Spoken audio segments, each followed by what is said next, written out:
Salut à vous, de retour à la ferme pour une nouvelle session de travaux. Alors question du jour sur l'autonomie alimentaire, j'ai choisi celle-ci pour sortir un petit peu de la thématique de l'évacuation comme on a fait les derniers jours. Donc posez-moi vos questions dessous pour la prochaine vidéo questions-réponses. Alors cette question de l'autonomie alimentaire revient assez souvent, surtout par rapport à la surface minimale par personne, j'y reviendrai après. En préambule, par rapport à cette thématique-là, je dois dire que moi ma démarche est une démarche de survivalisme et pas une démarche d'autonomie pour le plaisir ou d'autonomie pour la démarche écologique ou décroissante, mais je suis bien dans une démarche de survivalisme. Ça veut dire que je vais prendre ce qu'il y a à prendre dans tout ce qui est dans l'autonomie, de ce qui est fait voilà, dans ces thématiques-là, mais aussi dans d'autres aspects, tout ce qui est préparation à la rupture de la normalité, préparation à des périodes difficiles. Par rapport à l'autonomie alimentaire, l'erreur qui est souvent faite, à mon avis, c'est de vouloir commencer par tout ce qui est légumes, potagers, et de se dire je vais voir les choses en grand et faire un grand potager, une grande surface de une grande surface de production légumière pour nourrir ma famille et produire donc un maximum de légumes pour viser l'autonomie alimentaire. À mon avis, c'est une erreur, parce qu'il ne faut pas oublier que la base de l'alimentation, ce sont les macronutriments, avant d'être les légumes qui sont indispensables aussi, mais qui apportent vitamines, fibres, minéraux, etc. La base de l'alimentation, c'est les macronutriments, glucides, protéines, lipides, et ça, c'est pas ce qu'on va retrouver dans la production légumière. Donc, il va falloir commencer par ce qui fournit en priorité la base de l'alimentation, qui est aujourd'hui d'ailleurs ce qui est le moins coûteux à l'achat. C'est pour ça que dans la démarche survivaliste, on va plutôt avancer sur différents axes, le stockage et la production en parallèle, et pas seulement la production dans une démarche d'autonomie, sans avoir du stockage pour les périodes difficiles. Mais la réponse porte spécifiquement sur la production, donc on va rester là-dessus. Si vous voulez commencer donc l'autonomie alimentaire, à mon avis, la priorité va être donc de produire ce qui nourrit réellement en période difficile et ce qui est stockable. Donc la base de l'alimentation étant les glucides, ma priorité, ça va pas être de faire des tomates ou de faire des radis, ou voilà. Ça va être de faire de l'amidon. Et donc de produire de la pomme de terre. La pomme de terre, ça vraiment, donc ça nous a sauvé les Européens plusieurs fois de la famine dans l'histoire récente. Production facile à faire, production qu'on va pouvoir adapter au contexte, à la situation et au terrain, si on ne peut pas employer le mode de culture traditionnel qui est le plus productif, c'est-à-dire en pleine terre, avec butage, dans un sol amendé, travaillé, etc. Donc ça veut dire avec de la mécanisation, beaucoup de travail physique. C'est le meilleur moyen de produire la pomme de terre, mais on a d'autres moyens de la produire aussi, des moyens alternatifs qui produisent aussi un petit peu, en tour, en butte, sous tonte, sous paillage, etc. Donc il y a différents moyens de produire de la pomme de terre en plus de ça, ce qui permet d'adapter cette production à toutes les familles, tous les terrains, tous les milieux, pour avoir un minimum de production de quelques kilos, de quelques dizaines de kilos, de quelques centaines de kilos, selon la surface, pour avoir donc de la calorie en période difficile.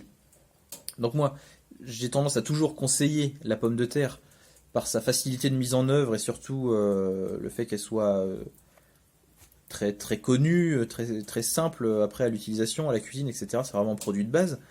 Je sais que d'autres vont me dire oui, mais moi c'est le topinambour parce que c'est vivace, je sais pas quoi, si vous voulez. Moi je conseille la pomme de terre parce que tout le monde connaît, peut mettre en place facilement, peut planter des pommes de terre facilement.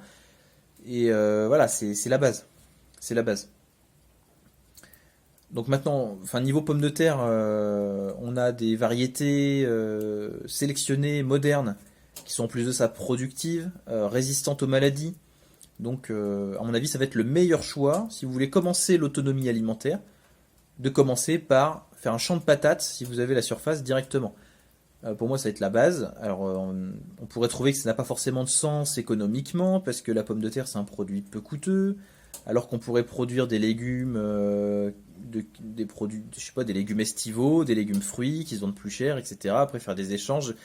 Faites ce que vous voulez. Moi, ma démarche, c'est d'être dans une démarche d'autoproduction, d'autoconsommation et d'avoir à manger en cas de coup dur. Et avec la pomme de terre, je peux tenir l'hiver et pas avec des aubergines à l'huile ou je sais pas quoi. Des tomates séchées, bon, c'est sympa, mais c'est pas avec ça qu'on va sortir 2000 kilocalories par jour et par personne tout l'hiver. Donc pommes de terre en priorité. En complément de la production de pommes de terre, il va nous falloir donc en plus de ces glucides, des protéines et des lipides. La meilleure option en deuxième deuxième axe, ça va être bien sûr la volaille, les poules, sans surprise. Même si elles demandent du coup de l'espace, de l'investissement, du travail, que c'est plein de contraintes d'avoir des animaux, d'avoir des poules. Mais niveau protéines et lipides, par la production d'œufs, c'est vraiment irremplaçable. Comme auxiliaire aussi au jardin, passer les déchets, etc. Enfin ça, peu importe. Le problème, c'est que si les poules n'ont pas un parcours suffisamment vaste, va falloir avoir de quoi les nourrir, parce que d'autant plus si c'est des poules pondeuses ou vous voulez des œufs, il va falloir qu'elles aient vraiment une alimentation qui suit. Si vous faites des poulets de chair, ils sont en liberté dans un grand terrain, les insectes, les machins, vous allez avoir des petits poulets avec très peu d'alimentation fournie de votre part, mais vous allez quand même avoir des oiseaux à manger une fois de temps en temps. Si vous voulez des œufs, il va falloir nourrir les poules copieusement au quotidien. Donc ça veut dire stockage ou production de céréales, de mélange de céréales. Et là, on arrive donc sur mon troisième point. Si vous voulez partir sur de l'autonomie alimentaire, après les pommes de terre et les poules, va falloir aussi continuer à produire de la calorie, du glucide, donc à produire des céréales. Donc ça va demander de la surface, de la mécanisation, de la traction animale ou du pétrole, enfin des investissements, du matériel assez avancé. Donc l'une des options, si on veut faire de la céréale à petite échelle, sans trop de mécanisation, sans trop de moyens et à petite surface, ça va être de partir sur du maïs, par exemple, si vous ne manquez pas d'eau, puisqu'en raison de ces gros grains, on va pouvoir le semer manuellement, le récolter manuellement. Contrairement à du blé, par exemple, ou d'autres céréales, on aura moins besoin d'un semoir, d'une moissonneuse, etc. Même si on peut tout faire à la main aussi avec le blé, mais ça sera encore plus aisé avec le maïs, qui en plus de ça va être très riche, très facile à récolter, va pouvoir aussi être un bon complément pour les poules, en plus d'un parcours naturel. Donc voilà. Donc une céréale, par exemple le maïs, mais vous pouvez faire du blé ou du sarrasin ou de l'orge ou d'autres céréales, mais voilà, une céréale, ça sera à mon avis la troisième idée si vous voulez atteindre l'autonomie alimentaire. Mais encore une fois, moi ma démarche, c'est pas l'autonomie alimentaire. Ce qu'on va mettre en place ici à la ferme, ça va être une production au maximum de ce qu'on va consommer sur voilà, les pommes de terre, les légumes, la volaille, etc. Mais on aura toujours quand même des choses à acheter. L'autonomie n'est pas atteignable à 100%, évidemment. Je vais pas produire d'huile, je vais pas produire certains fruits. Enfin, je peux pas tout faire. Je peux pas tout faire. Donc, ma démarche en tant que survivaliste, et pas de potagiste ou d'autonomiste ou autre chose, il y a trop de trucs en liste. Mais moi, ma démarche, c'est de faire ce qui nourrit et ce que je pourrais avoir à mon niveau, sous la main, disponible tout de suite, comme nourriture. Après, on peut faire une ferme de plantes médicinales pour ensuite les revendre, pour après acheter ce qu'on a besoin. Mais c'est pas la même démarche. Donc voilà, pour ma réponse, en premier lieu, donc pour la production, pour tout ce qui est production, glucides, protéines, lipides. Lipides donc sous la forme protéines, lipides sous la forme des œufs, en plus donc des céréales et des pommes de terre. Et en complément, voilà, les légumes de saison, enfin les légumes simplement à l'échelle familiale pour complémenter tout ça. En plus de tout ce qui est production, il y aura tout ce qui, à mon avis, ça va être hyper intéressant de compléter sa production par l'acquisition de ressources naturelles. Donc ça veut dire par la chasse, la pêche, la cueillette. Bon, les champignons, ça nourrit pas et c'est risqué, donc c'est pas prioritaire pour moi. Je me suis déjà exprimé là-dessus. Donc chasse et pêche qui peuvent apporter des protéines en complément de ce qu'on va produire à l'échelle familiale. Entre la chasse et la pêche, il faudra mieux favoriser la pêche, évidemment, qui demande moins de matériel, moins de connaissances. Enfin, c'est pas vrai, ça demande énormément de connaissances pour bien pêcher.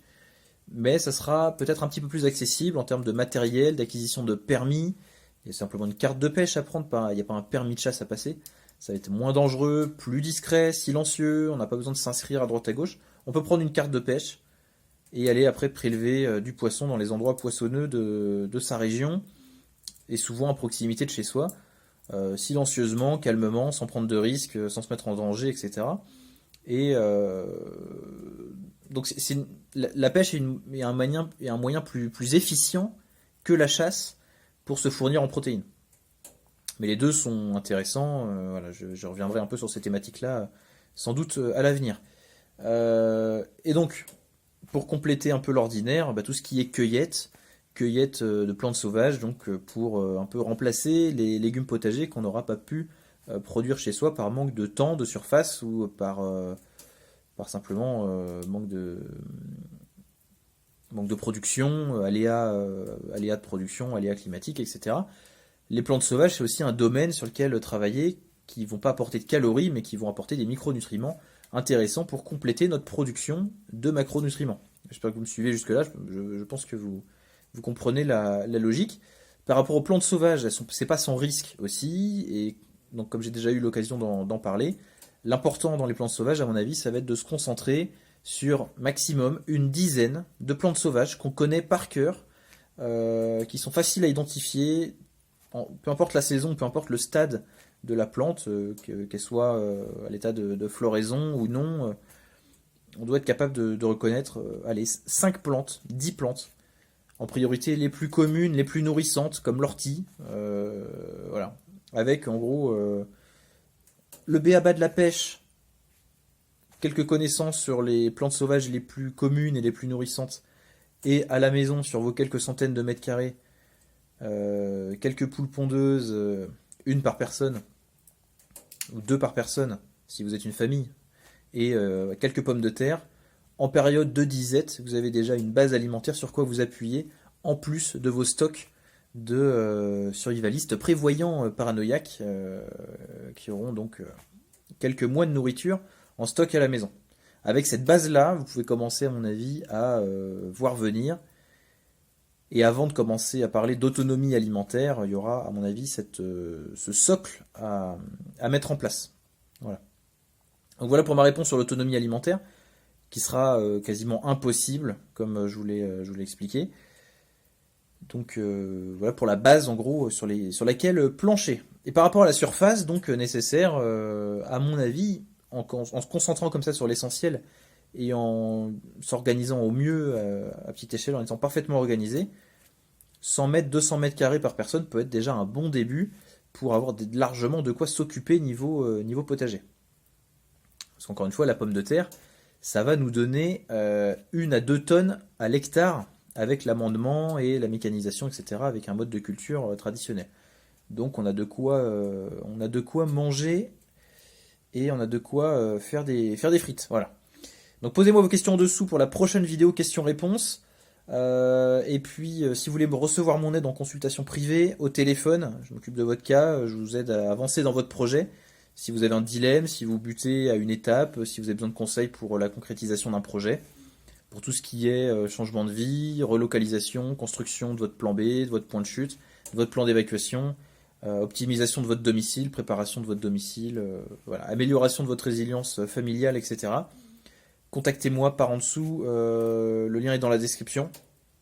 Et moi je vous dis, écoutez, à demain ou après-demain pour la prochaine vidéo questions-réponses. Prenez soin de vous et de vos proches. À très vite, salut.